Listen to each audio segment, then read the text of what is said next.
Um, I'm new to this. I don't know how to use all this yet. Don't so snap at me. I'm not snapping at you. I'm snapping to line it all up. That's what YouTube and Google told me to do. So, obviously, I'm starting a podcast. I've talked with my friend Heath, and Kayla let me buy all this equipment. So now, No, I did not. I told you I wanted it, and I said, I just want to make sure this is okay, and you said yes. Okay, but you're That's what making I it mean. sound like you I asked know, me for permission. I agree, and that is not right. You make me sound like some evil wife, and You're I'm not an evil wife, because you let me get this. An evil wife would have said no. I'll let you get this. So I have all this, and pretty much you're my guinea pig to make sure it works. I'm the best guinea pig you'll ever have. That is true. That is true. So, but yeah, hand me your phone. This can be short and sweet, but there's a news article I wonder. Hey everyone, my name's Kayla McCurry. Yes, this is my wife. This is my husband Ben, and for 6 years he has not introduced me to people, and here we are on his podcast that he asked me to do with him, and he is not introducing me once again. At the beginning of it, it's going to say all that. Everything you just said is what it's going to say. I'm a mother of his 2 children, who both weighed 9 pounds. No, they didn't. Almost.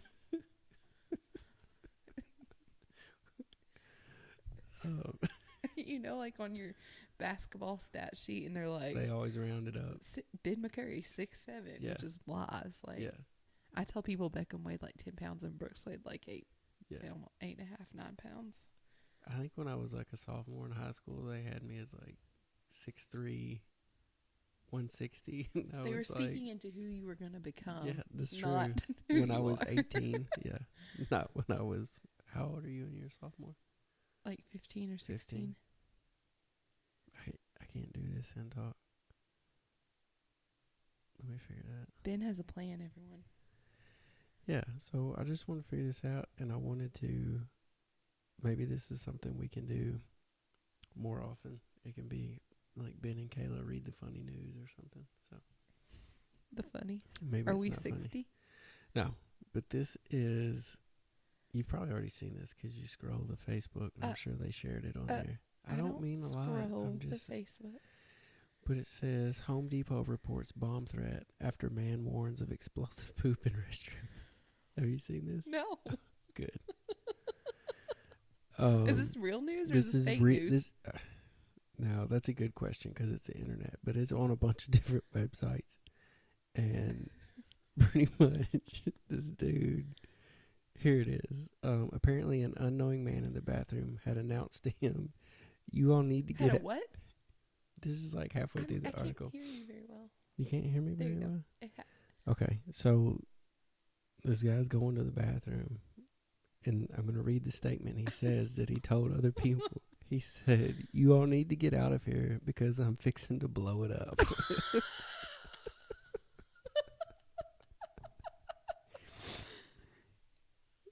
The 2 men. Time out. Was this person Todd Reddick? Is that something he would say? Yeah, that's definitely something my dad has said multiple times in his life. It said the 2 then laughed because, as the report clarified, it was understood that the man was in serious need to use the bathroom. How did this transpire, though? How did it become a bomb threat? He said the regular customer said that he was unaware men's bathroom humor was taken so seriously. So someone must have heard and reported. Yeah. Here it is. Lord, you can't do anything the employee anymore. then warned security, and a guard called 911. So it makes me really sad that this is the day and age we live in. Can't even make bathroom jokes. Why? In Home Depot? Yeah. But I thought you would think that's funny. Well, I do think that's funny, and I'm just glad that on our first date to Menards that there wasn't someone in there.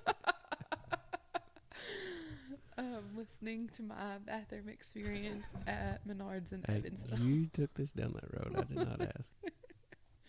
Well, I think that's honestly, I'm sad for the guy, and I'm sad for the people that showed up because, I mean, to me, I'm going to blow this up if you're in a bathroom means your stomach's upset. Yeah. But Also, there are probably 16-year-olds that think that's a bomb threat. Have you seen, well, you're not on Facebook, so there's like these things now that are like, it's like a meme or whatever, and they say, it's like a picture of a girl, and it says like, I'm going to butcher this, but it says something like, you never heard strawberry wine on a dark night cruising with your friends, and it shows, or something like, I'm so butchering this. Yeah. But they're just saying like, or you've never, I don't know, insert country song slang term that your mama used to tell you back in the day to like, I don't know. But it just, they say like, you've never done this, Yeah. and it shows. Like, Yeah. you've never watched this, and it shows. You've never been told this, and it shows. And they're like funny because they're like, you know, the like song Strawberry Wine, yes. like, it's a time period, so, and it's a certain demographic of people that they're talking to. Like, you've never heard this, and it shows. And that was a really terrible, I don't know where that came from, but that's what that is. Yeah. The boys never heard that. Yeah, I would like to speak to the person that reported him to the police, because I'm profiling him. Is that the correct word? It's like you want to say so much, but you don't want to. Yeah. You don't want to be mean because he was doing his job, but like, come on. A little too serious. A little too serious. You had one job, Bob. You had one job, Bob. Is that his name? I don't know. Probably not. His name's probably like Rakeem, spelled the way that you would not think it should be spelled. He's 16 and his mom's trying to be creative. Wait, like this? How do you spell Rakeem? Just. I mean, I would spell it Rakeem, but there's probably some cool mom that like spells it Rayqueem with like a fancy thing coming off of the M. I don't know. Poor Rakeem, you did your job. So a while ago, before we started this, you told me you had some words of wit. Oh, right? You had words. Oh, I thought you were going to say a while ago before you started. No. You told me you had some words of wisdom. Yes. Well, okay, so for the people that don't know me, because my husband doesn't introduce me, and even though he says he's going to. Kayla McCurry. She is my wife. She is the mother of my 2 children. She is what makes my heart beat. So these people need to know that my birthday's coming up. Yes. And it's March a big birthday. 13th. Yes. 1989. I'm so proud of you right now because you can't even remember your own birthday. No, but do you want to, like, how I remember? How? March Madness. Friday the 13th. 'Cause some years your birthday is on Friday the 13th. That's true. It's not about what gets me to you knowing your birthday. It's that I know when your birthday is. I am glad that you do know it because you are terrible at remembering names and dates and things like that. Proceed. And so it's a big birthday for me. It's my 30th birthday. And so the other day, I well, not really even like the other day, but like recently I'll be doing things and I'm like, I'm so glad I'm 30 and I know this now. So like. That's right. Because I turned 30. Did you not have epiphanies like this? I think 2 years ago. And yes, it was like the morning I woke up, it was like, oh my gosh, I know so much more now. No, Kayla. That's how my life has been lately. And so, like some of it is pretty deep things because, I feel like I'm a pretty deep person. So some of them are like, I'm so glad I'm learning now that I'm 30 to like let things go and to not hold on to certain things and like relational type of things that I'm learning. I'm still going through experiences that are not so fun, but I feel like my recovery time of like being hurt and learning and growing and dealing with it, whatever, releasing it, that type of thing is like so much quicker. And I don't like harbor things like I used to. So like one of the things, I'm not going to give you all of my wisdom, my 30-year-old wisdom right now. But one of the things that you're going to die laughing when I tell you this. So I bought some cinnamon rolls for our boys the other day because it was Valentine's Day and I was going to be like super sweet and get up and like fix our boys cinnamon rolls because it's one of their favorite things that we only do on like special occasions, I guess. for breakfast. And so I wanted to make them like a fun, exciting breakfast for Valentine's Day. And so Brooks got up first, our baby, and it was weird, but that never happens. And so Beckham was still sleeping. So I had Brooks in the high chair and I was cooking the cinnamon rolls. And so I don't even know if you know this about me, but like I've always been deathly afraid of opening. Oh, yeah. I didn't specifically know, but I could have guessed that. Yes. So like the biscuit, like I don't, people can't see us, I guess. Well, they will be able to, but like the old school like biscuit thing where you have to like peel a little bit of it back and then bang it on the counter, or it like pops. Yeah. Like I have a extreme fear. Like it's something, it's a real fear in my life. Yeah. Well, the other day when I was making cinnamon rolls, I just like got it out of the thing, got my pan out, like opened it, banged it on the counter, it popped, and I started like throwing these cinnamon rolls on the tray, and I just like stopped. And I was like, thank God, 30 years it took me to get over this fear. And so if you're not 30 yet and you've had this fear too, when you turn 30, you're no longer scared to open the old school pop the biscuits. You do know you can peel it and it will open on its own. It doesn't pop when you peel it? It always pops, even if you peel it. Yes, that's what I'm saying. I was scared of the pop. I was like, I guess it was the anticipation. Yes. Like, I don't know how crazy this is about to get. And so I was like, I don't know how crazy this is about to get. And so it was a true fear. You're laughing, but this is something I literally would like hold it like way far away from my body and like bang it on the counter and then like wait for it. And like, it was just like next to nothing the other day when I mindlessly just like, I guess like normal people that don't have fears of this, but I would like to know I'm not the only person in the world. But like, honestly, like, and this was a serious thought. It wasn't even like I was being funny or like thought this was a funny experience, but like I genuinely was like, 30-year-olds can open their biscuits without being scared. You know what's going to happen the next special occasion when we get them? What? You're going to do it and it won't work, and then the fear will immediately come back. I think that's where it started, because I think when I was little, I like wanted to do it. My grandmother let me, and I like banged it and it didn't, and then I would like hit it like 3 or 4 times and never, and then it would like pop and scare the crap out of me. But yeah, like, so it was just some of my 30-year-old wisdom, like, you're not scared of the cinnamon roll and biscuits anymore.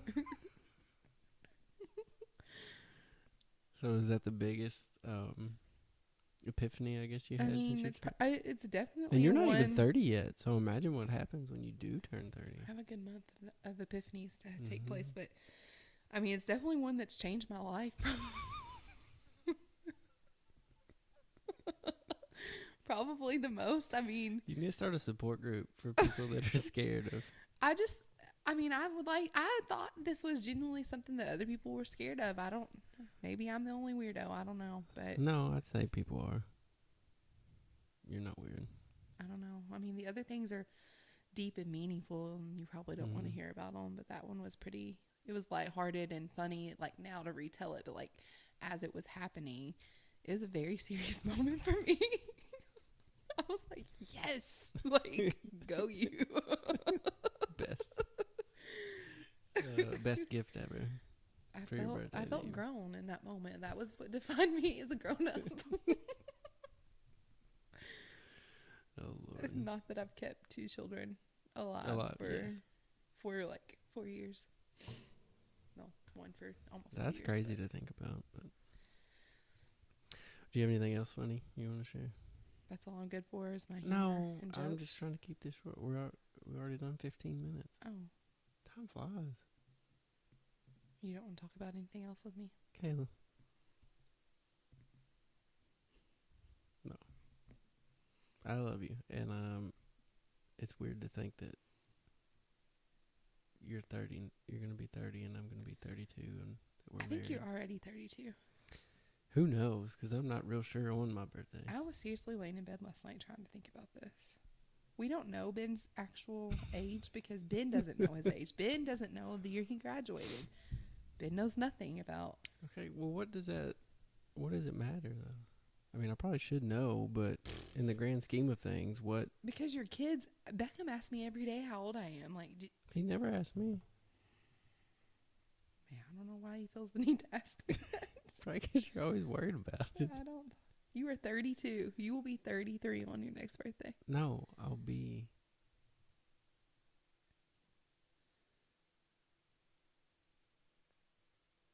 Yeah, you're doing the math, but yes, it's in September this year. I'll be 32. Okay, I guess you're right. You guess I'm right. I mean, it's not what math says, but We can't trust it. All right. Well, a few things we've learned today on the podcast is that when you turn 30, you will no longer be scared to open biscuits. to crack the biscuits. Biscuit. Say it. To crack the biscuits. No, do you remember biscuits? Yeah. And then also we learned that Kayla will be 30 on March 13th. And we learned that I will be 32. Sometime Also, this year. We're not sure when, but sometime this year I'll be 32. I am. What are you doing right I'm now? trying to find the thing I was telling you about. Well, it's fine now. I know, We but I already just figured wanna it show out. you. Okay. I'm going to have some more guests on my podcast. We're going to learn some things, learn about people. Some of the people I'm going to have on, they have started or they're in the process of starting new businesses. I'm just going to meet with them, learn about them, learn where you can get a hold of them for all their services they provide. Try not to give it away. Not like it's some big thing, but so yeah, that's what I'm gonna do. This was You're not gonna let me like selflessly plug my. yes. Give me just a second. You got a hat on, and then also, I'm just gonna have fun and have Kayla on and some other people on and have fun, do fun things. This has been a thing that I wanted to do for 6 years, and I've always said no, and now I'm doing it. And if no one watches it, great. If a million people watch it, great. But so anyway, that's what we're doing with it. Obviously, this is my wife Kayla, and yes, you can plug what you do. If you happen to be a female watching this, this one goes out to you, boo. If you a mama, go to Facebook, like the Facebook group Mama Love on my hat, MAMALOVE. It's just a community of moms, a tribe of mamas who are unbiased and are encouraging and supportive and loving. And it's just a really beautiful group of women. And we're also on Instagram at mamalove.tribe. Got it. All right. Thank you, KK. Mama love. Ain't no thing, boo. See ya.